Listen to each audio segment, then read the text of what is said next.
두 차례에 걸쳐서 활동력이 강력하게 나타납니다. 하나는 성장기이고 하나는 쇠퇴기입니다.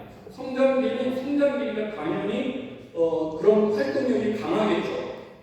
성장기 때 활동에 있어서는 그들이 가지고 있는 정체성을 확립하고 확고하게 세워가면서 활동을 하는 것이 특성입니다. 다른 한편 쇠퇴기니까 이단의 활동력이 약화될 것 같은데 놀랍게도 이단의 쇠퇴기를 보면 그때도 극렬한 저항적 차원에서 그들의 활동력이 강화된 것을 볼 수가 있죠. 지금 한국교회는 중요한 이단 집단들의 그런 시점에 있기 때문에 쇠퇴기라고 볼 수 있는데 그 쇠퇴기이기 때문에 우리 한국교회가 어떻게 대처하느냐에 따라서 미래는 전혀 다른 상황이 발생할 수 있을 것입니다. 이단에 빠진 사람들은 이단에서 정통교로 오는 것이 쉽지가 않습니다. 왜냐하면 교리적으로 정통교의 교리가 잘못됐다고 세뇌되기 때문이고, 두 번째는 이단 집단에서 오랫동안 생활하다 보면 그곳에서 일탈하여 사회로 나온다는 것이 그들에게서 용기가 없으면 불가능한 것이죠. 이러한 상황 때문에 비록 쇠퇴기 있지만 이단이 쉽게 무너질 거라고 생각하지는 않습니다. 오히려 교주들이 죽고 리더들이 투옥되는 그런 상황 속에서 훨씬 많이 파생되는 이단 집단들이 있을 텐데, 그러한 상황을 고려할 때 한국 교회가 매우 지혜롭게 대처한다면 미래에 있어서는 이단의 피해를 훨씬 더 줄일 수 있을 것이지만, 만약에 우리가 그러한 대처를 하지 않는다면 이보다 우리가 지금 생각하고 예측하는 것보다 훨씬 많은 피해가 또 예상된다라고 예측이 됩니다. 이러한 이단 상황을 고려할 때 지금의 한국 교회가 이단 세력의 존립을 좌우할 수 있는 기회이면서 주의하여 대처해야 하는 중요한 시기라고 사료됩니다.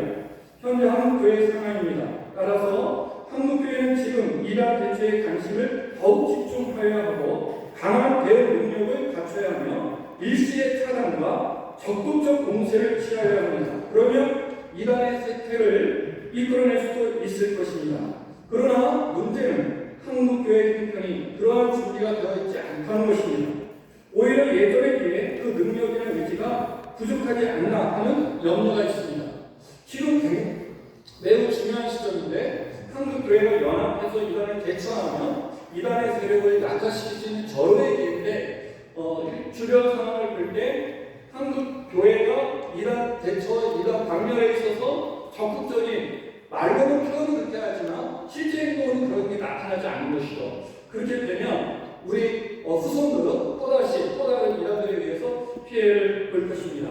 이런 급박한 상황 속에서 우리 한국 교회 이단 생태계는 어떤가를 제가 잠시 또 말씀드리려고 합니다. 이단을 대처하는 성도는 교단입니다. 교단은 교단에 속한 교회와 성도들의 신학과 신앙을 이단으로부터 보존하여야 합니다. 이것을 위해 총회는 이단을 선출하고 이단을 주장하며 교회에 선포하여 교회가 따라야 할 방향을 제시해 주어야 합니다. 이것이 교단이죠. 하지만 현재 한국 교회는 이단 주장에 많은 부담을 갖는 형국입니다. 이단 조사및 연구 자체가 제동이 걸리는 경우들이 많아지고 있고, 연구 및 조사 보고 후에도 기준과 표준에 따라 규정하기보다는 가급적 규정이 이루어지지 않도록 하려는 시도들에 의해서 적지 않은 어려움을 겪고 있습니다. 이것은 굉장히 심각한 것이죠. 제가 그 밑에 여러 개의 사례를 들어오는데요. 첫 번째는 교단과 교파원의 연합에 대한 지향과 이단 규정이 충돌되고 있기 때문입니다. 교단에서 이단 규정을 연구조사를 잘 하지 못하는 것은 지금 현재 분위기가 연합을 추구하는 것이죠. 교단과 교단 사이에 연합을 추구하다 보면 정통 혹은 이단 문제를 소홀히 여길 수밖에 없게 되는데, 그러한 충돌 지점에 있어서 이단 규정하는 것을 부담스러워하지 않는다라고 판단하고 있습니다. 또 하나는 규정 전 이단 규정 대상과 연관성 때문입니다. 이단을 규정하기 전에 그 이단 단체와 정통교회 사이의 어떤 커넥션, 이러한 것들이 이단 규정의 어려움을 갖게 하고 있습니다. 이단 규정 대상이 로비 때문이기도 합니다. 이단들이 정통교회를 향한 자신들의 이단에서 벗어나기 위해 로비는 엄청납니다. 그 로비를 우리가 이겨내야 되는데, 그러한 부분도 이단 규정을 어렵게 하는 이유 중에 하나입니다. 권위와 것을 하게 하려면 이 시대의 사상은 포스트 모더니즘의 영향을 받은 때문이기도 합니다. 지금 이 시대는 권위를 인정하지 않습니다. 권위를 인정하지 않다 보니까 종교, 기독교 안에서도 권위가 하나님과 하나님의 말씀인데 그런 하나님의 말씀을 따르려고 하기보다는 이 시대의 풍조에 이끌려서 사람들의 인권, 이러한 용어로 이렇게 포장되어진 그런 흐름이 우리 교회 안에 들어와 있어서 교회 안에서 이런 규정하는 것을 별로 좋게 보지 않는 것이죠. 좀 더 다르게 표현을 하자면 우리는 이단과 정통을 구분하기를 원하고 이단과 정통을 말하기를 원하지만 사회는 우리를 바라보면서 이단과 정통을 구분하지 않는 것입니다. 따라서 안사원 주일이나 하나님의 교회 같은 경우에 사회적 봉사를 많이 하면 사회는 동일하게 보는 선상에서 우리보다는 그쪽을 훨씬 더 옹호하는 이런 왜곡된 상황이 발생할 수 있죠. 이런 부분도 이단 규정의 어려움이 되고 있습니다. 자신들의 문제를 신학적 접근으로 위장하여 논쟁의 이슈이지 이단 규정 대상이 아니라는 식으로 접근하는 교묘한 술수 때문이기도 합니다. 지금 이단을 규정하려고 연구조사 후에 규정하려고 할 때마다 학적으로 접근하려고 하는 사람들이 많습니다. 학적으로 접근하면서 이것은 학적인 문제인데 그것을 이단 규정하면 되겠는가라고 하는 이러한 생각들도 규정의 어려움이 되고 있죠. 또 한편에서는 이단을 대처하는 주체들이 가지고 있는 부족한 모양에 대한 저항 때문이기도 합니다. 사실은 이것은 우리 학회가 시작할 때 가장 중요한 배경이기도 합니다. 이단을 연구하고 조사하고 규정하는 주체들이 가지고 있는 부족함이 있습니다. 그런 부족함은 어떤 면에서는 당연한 것이지만 그런 부족함이 두드러질 때 내용이 아닌 그런 모양을 가지고 이단 규정 자체를 부정하려고 하는 시도들이 곳곳에서 발견되어지고 있는 것이죠. 그런 면에서 이단 연구하고 또한 규정하는 그 일을 하고 있는 주체들은 내용뿐만 아니라 모양과 이 모습도 거룩하게 갖추는 그런 수고를 아끼지 않아야 되지 않을까라고 생각하면서 사실은 그러한 배경 속에서 이 학회의 중요성이 있다고 생각이 됩니다. 이유가 어떻든 이단 규정이 지체되는 그 순간에도 이단에 의한 교회와 성도의 피해는 계속해서 발생하고 있습니다. 특히 이단 규정을 부담스러워하거나 이단 규정을 불편해하거나 이단 규정을 방해하려는 시도를 하는 사람들은 현재의 이단 규정에 대한 방해뿐만 아니라 한국 교회가 쌓아온 이단 규정 전체를 부정하려는 시도를 하고 있습니다. 뿌리가 뽑히면 나무는 넘어집니다. 이단 언어 집단의 전략이기도 합니다. 결국 그들은 한국교회의 이단 규정 자체를 신뢰할 수 없는 없다면 변을 쏟아내고 있습니다. 그런데 반해 교회는 그러한 공격의 무력한 모습으로 매우 힘겹게 견디고 있는 것이죠. 이러한 부분에 있어서 학회가 저들이 기미로 삼을 수 없는, 핑계할 수 없는 좋은 양질의 자료를 한국교회에 제공하고 보급한다면 이러한 부분을 많이 해소할 수 있을 거라고 생각이 들어지고 이것이 우리 학회에 의미가 있다고 생각이 됩니다. 한 장 넘겨서 9페이지 한국교회 바른 이단 대처 방안과 한국기독교의 이단 연구학회의 역할인데요. 첫째는 이단 규정과 대처를 약화시키려는 시도에 대해서 방해하는 그 시도에 대해서 또 어렵게 하는 시도에 대해서 그들을 공격하는 것만으로는 상황 전환을 이뤄낼 수 없습니다.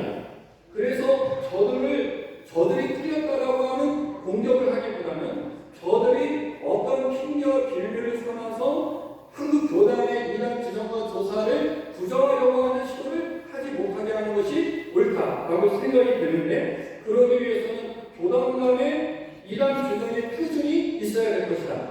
또 이단 규정의 표준이 있기 위해서는 그 표준을 정할 수 있는 신학적 바탕이 돼야 되는 것이고요.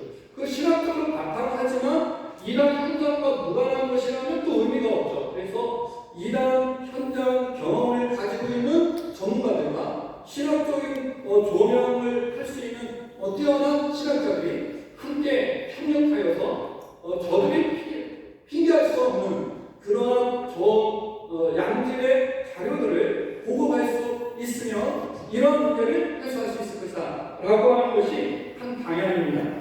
둘째는 한국교회가 이단으로부터 큰 피해를 입으면서도 이단의 피해로 예로부터 차감을 힘들어하는 배경에는 한국교회 목회자들의 이러한 관련 지식과 정보의 부재점이라고 생각이 됩니다.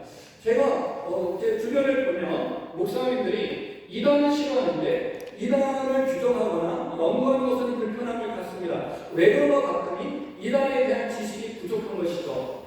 목회자들이 이단에 대한 지식이 왜 부족할까를 저는 고민을 많이 했었는데 이제 합실에 와서 우리 후배들을 가르치면서 제가 확인한 것이 있습니다. 합실생들을 가르치면서 보니까 이단에 대한 지식이 거의 전무한 것이죠. 자기가 관심 있는 한두 가지는 알지만 그것조차도 정확한 내용을 갖고 있지 않습니다. 그러면 이 아이들이 성장해서 졸업을 해서 목회자가 될 텐데 목회자가 됐을 때 그들이 따로 이단을 공부하지 않느냐, 이단에 대한 지식과 정보를 갖출 수가 없어서 자연스럽게 목회자들이 막연하게 이단에 대한 부정적인 그러한 신조를 갖고 있지만 이단에 대한 지식을 갖고 있지 못하구나라는 것을 알게 되었습니다.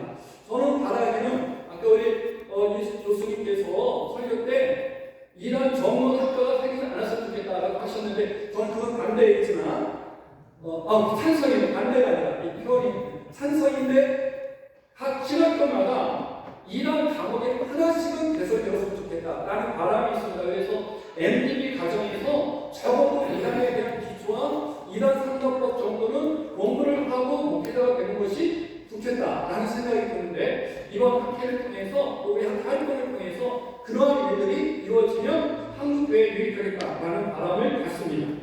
세 번째입니다. 이단 대처는 연합적으로 이루어져야 합니다. 동시다발적인 공세로 대처해야 합니다. 제가 가장 안타까운 것은 한국교회에 뛰어난 이단 전문가들이 있습니다. 그들이 열심히 연구하고 자료도 발급하고 또 제공하고 또 세미나를 통해서 강의도 하지만 제가 그것들의 수고를 볼 때 대한민국에 있는 전체 교회 몇 분이나 그게 감당할 수 있을까? 그러니까 관심이 조금 있는 교회 중심으로 끝나고 마는 것이죠. 우리가 이단을 대처하려면 동시다발적으로 시작되어 발생하고 있는 이단 집단에 대해서 한국교회 전체가 함께 초기에 지나고 나면 그것이 가장 뛰어난 방법인데 한국교회는 그렇게 하지 않습니다. 초기 진압보다는 나중에 문제가 확산됐을 때 피해가 커졌을 때 그때 관심을 갖고 처리하려고 하다 보니까 처리도 안 되고 어려움을 겪는 것이죠. 그래서 이단 문제는 초기에 혹은 시작된 이유라고 공동으로 연합해서 대처해야 된다라는 것이 저의 확신입니다. 그러기 위해서는 모든 목회자가 이단에 대한 보편적 지식을 갖고 있어야 되겠다.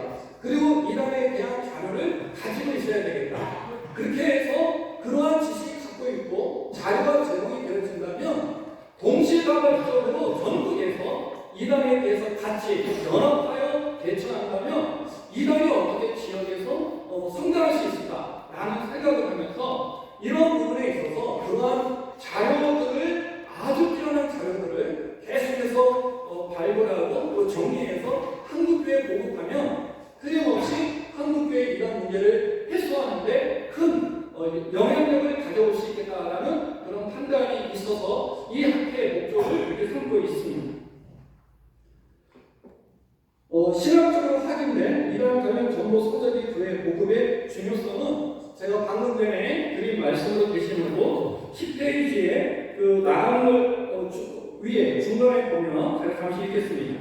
이제까지는 개인적인 이단 전문가들의 수고로 한국교회가 많은 도움을 받았습니다. 시대적 특성으로 점차로 한계가 나타나고 있습니다. 한편 이단에 관심 있는 저명한 신학자에게 제공되는 이단 관련 서적 역시 한계를 보이고 있습니다. 신학자들의 한계는 이단 활동에 대한 스케치가 부족할 수밖에 없습니다. 개인 이단 전문가들이 선정 스케치는 잘 되어 있으나 신학적 준비가 부족하여서 한계가 있듯이 신학자의 경우는 신학적 접근의 조정은 충분하나 현장에 대한 잘못된 스케치로 엉뚱한 결과를 만들어내는 한계를 가지고 있을 수 있습니다. 따라서 이단에 관한 자료는 충분한 현장 관찰과 검토 그리고 충분히 갖춰진 신학적 평가를 통해서 제공되어야만 합니다. 한국기독교이단 연구학회가 감당하고자 하는 부분입니다. 한국의 많은 이단 전문가들이 조사와 연구에 근거한 발표를 장려하고 한국교회에 뛰어난 신학자들의 논평을 통해 검토가 된다면 매우 뛰어난 자료를 제공하게 될 것입니다. 다음 글입니다. 이러한 사명을 가지고 한국기독교연구학회가 창립되게 되었습니다. 겸손하게 한국교회를 섬길 수 있도록 최선을 다할 것입니다. 이런 맥락에서 학회에 나아갈 방향을 설정하고 제시하기 위해 처음 창립 학술에서 이러한 현황과 대처 분석이라는 주제로 준비하게 되었습니다. 이러한 현황과 대처 분석을 통해 한국의 이러한 현황을 살피고 한국교회의 이러한 대처에 대해 적절성을 걸어보게 될 것이며 더 나은 방안을 제시하는 기회가 될 것입니다. 동시에 이러한 문제는 한국교회만의 문제가 아닙니다. 기독교는 시작부터 이러한 상대해왔습니다. 현재의 이러한 대처 방안을 찾기 위해 기독교 역사 속에서 이러한 대처를 검토하는 것은 매우 중요합니다. 따라서 한국교회의 이러한 현황과 대처 분석과 함께 초대교회의 이러한 현황과 대처 분석, 중세시대와 종교개혁시대의 이러한 현황과 대처 분석을 함께 살펴볼 수 있도록 하였습니다. 오늘 학회의 발제가 한국교회 발전적인 이러한 대처 방안이 모색되는 발판이 되기를 소망합니다. 발표와 목표를 맡아주신 모든 박사님들께 감사를 드립니다. 또 함께 참석하여 한국기독교연구학회 창립을 격려하고 힘을 실어주시는 모든 분들에게 감사드립니다. 무엇보다도 학회 구성과 역할을 위해 후원해주시는 교회와 목사님 그리고 성도님께 감사를 드립니다. 특히 처음 시작의 어려움을 잘 알면서도 학회의 소중성을 인식하고 임원이 되어 수고해주신 임원들께 감사를 드립니다. 창립 학술의 장소를 제공해 주신 총장님과 합동신앙대학원대학교에도 감사를 드립니다. 11월 제2회 학술회에서는 한국교회에 많은 논란을 일으키고 있고 성도들을 혼란케 하는 킹제임스 버전에 대한 다양한 관점에서의 분석을 통해 한국교회가 바른 시각으로 접근할 수 있도록 도움을 드리려고 합니다. 2025년 4월 제3차 학술회에서는 기독교의 신비와 신비주의라고 하는 주제로 설정하여 기독교에서의 신비가 가진 긍정적인 의미와 신비 중심의 사역이 가진 문제점을 분석하여 바른 한국교회를 위해 제시될 수 있도록 준비하려고 합니다. 많은 관심을 가지고 글도 써주시고 함께해 주시기 바랍니다. 감사합니다.